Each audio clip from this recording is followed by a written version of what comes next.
দেখুন, Donald Trump হলেন সুবিধাভোগী। বাংলাদেশের গদিতে ইউনুসকে বসে থাকার সুযোগ করে দিয়েছেন এই ডোনাল্ড ট্রাম্পই। আপনাদের মনে আছে নির্বাচনের প্রথম পর্বের কথা, যখন ডোনাল্ড ট্রাম্প যুক্তরাষ্ট্রের প্রেসিডেন্ট পদের জন্য লড়ছিলেন, ঠিক সেই সময় তিনি সরাসরি বাংলাদেশের পরিস্থিতি নিয়ে মন্তব্য করেন। এবং শুধু তাই নয়, শেখ হাসিনার তরফ থেকে যে শুভেচ্ছা বার্তা পাঠানো হয়, অর্থাৎ প্রেসিডেন্ট নির্বাচিত হয়ে যাওয়ার পর, এবং সেই চিঠি ডোনাল্ড ট্রাম্পকে যখন দেওয়া হয়, শোনা যায় ডোনাল্ড ট্রাম্প সেটাকে অ্যাকসেপ্ট করে, গ্রহণ করে। এবং সেক্ষেত্রে যুক্তরাষ্ট্রে আওয়ামী লীগের প্রতিনিধিরা নিউ ইয়র্কের একটি সভাতে বিষয়টি খোলসা করে জানিয়েছিল। তার মানে এই হচ্ছে প্রেসিডেন্ট নির্বাচিত হওয়ার পূর্বে ডোনাল্ড ট্রাম্প কিন্তু আওয়ামী লীগকে সাপোর্ট করে যাচ্ছিলেন। হতে পারে এটা প্রত্যক্ষ নয়, কিন্তু পরোক্ষভাবে, কিন্তু এটা একেবারে দৃঢ় সত্য। কিন্তু প্রেসিডেন্ট নির্বাচিত হয়ে যাওয়ার পর ডোনাল্ড ট্রাম্প যখন ক্ষমতায় চলে আসেন মার্কিন যুক্তরাষ্ট্রে, তখন তিনি ভিন্ন চাল চালতে শুরু করেন। ডোনাল্ড ট্রাম্প যতই বলুক না কেন নরেন্দ্র মোদী তার প্রাণের বন্ধু, কিন্তু কোথাও গিয়ে ডোনাল্ড ট্রাম্পও জানে যে ভারত বর্তমানে এশীয় রাজনীতির অন্যতম খেলোয়াড় হয়ে উঠেছে। এখন এমন অনেক সিদ্ধান্ত নেওয়া হয় ভারতের তরফ থেকে, যেখানে মার্কিন যুক্তরাষ্ট্রকে কোনো তোয়াক্কা করা হয় না।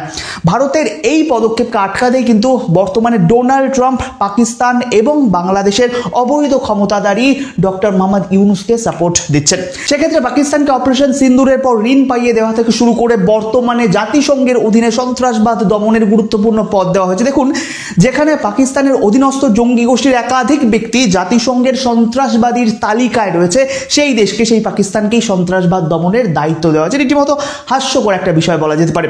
অন্যদিকে বাংলাদেশের জর্জ সোরেসের পুত্রকে পাঠিয়ে ইউনুসকে ফান্ডিং এর চেষ্টা করা হয়েছে। আপাতদৃষ্টিতে প্রথমে মনে করা হয়েছিল যে বাংলাদেশে যখন জর্জ সোরেসের পুত্র আসে, ছেলে আসেন, সেই সময় ডোনাল্ড ট্রাম্পের প্রতিদ্বন্দ্বী হিসেবেই তিনি আসছেন বাংলাদেশে। কিন্তু পরবর্তীকালে দেখা গেল যে আমেরিকা থেকে যেসব ফান্ডিং ইউনুসকে দেওয়া হয়েছে, সেগুলোতে ডোনাল্ড ট্রাম্পের সহমত ছিল। আসলে পূর্ব থেকেই মার্কিন যুক্তরাষ্ট্র দক্ষিণ এশীয় রাজনীতিতে নাক গলানোর পরিকল্পনা করে আসছিলেন, এবং তার জন্য প্রয়োজন ছিল একটি ঘাঁটি, যে ঘাঁটির জন্য তারা বর্তমানে ব্যবহার করছে বাংলাদেশকে। আপনাদের মনে আছে শেখ হাসিনার কথা, বাংলাদেশের সাবেক প্রধানমন্ত্রী বঙ্গবন্ধু কন্যা, তিনি বলেছিলেন যে যদি সেন্ট মার্টিনকে মার্কিন যুক্তরাষ্ট্রের হাতে তুলে দিতে পারতাম, তাহলে হয়তো আমি ক্ষমতায় থাকতে পারতাম। কিন্তু যুক্তরাষ্ট্র, ডোনাল্ড ট্রাম্পের সরকার বর্তমানে দেখছে সেন্ট মার্টিন নিয়ে ব্যাপক শোরগোল পড়ে গেছে, বিষয়টি ফাঁস হয়ে গেছে। রাশিয়া, চীন, ভারত সকলেই কিন্তু বর্তমানে সেন্ট মার্টিনের দিকে নজর রাখছে। দেখি মার্কিন যুক্তরাষ্ট্র এখানে কোনো ঘাঁটি করে কিনা, সবাই নজর রাখছে। সুতরাং এক ভিন্ন পন্থা অবলম্বন করছে বর্তমানে মার্কিন যুক্তরাষ্ট্র, ডোনাল্ড ট্রাম্প। সেই জন্যই কিন্তু দেখা যাচ্ছে সেন্ট মার্টিনকে ঘাঁটি করার স্বপ্নটিকে অন্যভাবে ব্যবহার করছে যুক্তরাষ্ট্র। সেক্ষেত্রে বাংলাদেশ মায়ানমার করিডোর মানবিক করিডোরে রূপান্তর করে দিয়েছে বিষয়টি, যেখানে যুক্তরাষ্ট্র বলেছে যে কক্সবাজার সংলগ্ন এলাকায় যে মার্কিন ঘাঁটিগুলি গঠন করা হবে, সেটি মূলত রোহিঙ্গাদের জন্য, এবং যেখানে মূলত মানবিক সামগ্রী প্রদান করা হবে যুক্তরাষ্ট্রের তরফ থেকে। কিন্তু এর আড়ালে যুক্তরাষ্ট্র চাইছে এশীয় রাজনীতি, দক্ষিণ এশীয় রাজনীতিতে নিজেদের নজরদারি বাড়াতে। প্রথমে পরিকল্পনা নিয়েছিল সেন্ট মার্টিনকে ঘিরে তৈরি করবে, কিন্তু পরবর্তীকালে বিষয়টি জানাজানি ফাঁস হবে। শেখ হাসিনা তিনি নিজেই বলে দিয়েছেন, ফাঁস করে দিয়েছেন। সুতরাং তারা এখন ভিন্ন পন্থা অবলম্বন করছে।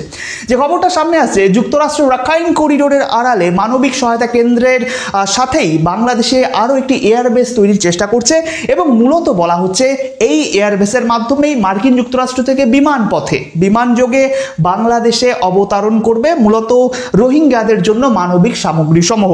বিষয়টা খুব লক্ষ্য করার মতো, তারা পূর্বে সেন্ট মার্টিনে ঘাঁটি করার চেষ্টা করেছিল, এবার সেই পরিকল্পনাটাকেই তারা বাস্তবায়নের চেষ্টা করছে। তবে স্থানটা ভিন্ন, স্থান সেন্ট মার্টিনের পরিবর্তে কক্সবাজার সংলগ্ন এলাকা। শুধু তাই নয়, টেকনাফ কক্সবাজার হাইওয়ের আশেপাশে এলাকাতে যুক্তরাষ্ট্র মানবিক ক্যাম্প এর মাধ্যমে ছোট ছোট চেকপোস্ট তৈরির চেষ্টা করছে, এবং এই সবই কিন্তু সম্ভব হচ্ছে ডক্টর মোহাম্মদ ইউনুসের জন্য। আসলে ডোনাল্ড ট্রাম্প দেখছে যে ইউনুসকে বাংলাদেশের রাজনীতিতে রাখা তাদের জন্য লাভজনক, যেটা শেখ হাসিনার সময় ছিল না। কারণ শেখ হাসিনা তাদেরকে ঘাঁটি করতে দেয়নি, ঘাঁটি করার স্বপ্নে জল ঢেলে দিয়েছিল। তাই বর্তমানে অন্তর্বর্তী সরকার হিসেবে ডক্টর মোহাম্মদ ইউনুস অবৈধভাবে ক্ষমতা দখল করে থাকলেও যুক্তরাষ্ট্র এই বিষয়ে কোনো পদক্ষেপ নিচ্ছে না, যদিও তারা বিভিন্ন সময় দাবি করে থাকে যে বিশ্বব্যাপী তারা মানবাধিকার রক্ষায় কাজ করছে। সেক্ষেত্রে এমন অনেক উদাহরণ রয়েছে যেখানে যুক্তরাষ্ট্র অন্য দেশের রাজনীতিতে নাক গলিয়েছে মানবিক অধিকারের রক্ষার অজুহাতে, কিন্তু বাংলাদেশের ক্ষেত্রে সেই বিষয়টি করা হচ্ছে না। এর পেছনে রয়েছে ট্রাম্পের স্বার্থ, যুক্তরাষ্ট্রের স্বার্থ, যেখানে মোহাম্মদ ইউনুসকে দক্ষিণ এশীয় রাজনীতিতে দাবার গুটির মতো ব্যবহার করছে মার্কিন প্রেসিডেন্ট ডোনাল্ড ট্রাম্প।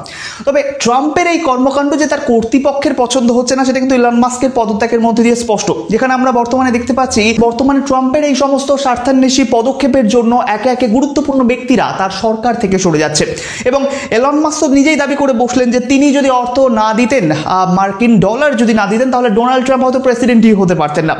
যাই হোক, স্বার্থান্বেষীরাই মূলত স্বার্থান্বেষীদের চেনে, যার পরিপ্রেক্ষিতে এটাই বলা যায় যে যুক্তরাষ্ট্রের স্বার্থের পুতুল হিসেবে বর্তমানে বাংলাদেশের রাজনীতিতে নেচে বেড়াচ্ছেন নোবেল জয়ী ডক্টর মোহাম্মদ ইউনূস। তবে একটা কথা আছে না, সব শুরুরই শেষ হয়। যেমন ডোনাল্ড ট্রাম্পের ট্রাম্প প্রশাসন রীতিমতো ভাঙতে শুরু করে দিয়েছে, ঠিক এমনই এবার মোহাম্মদ ইউনূসের পালা।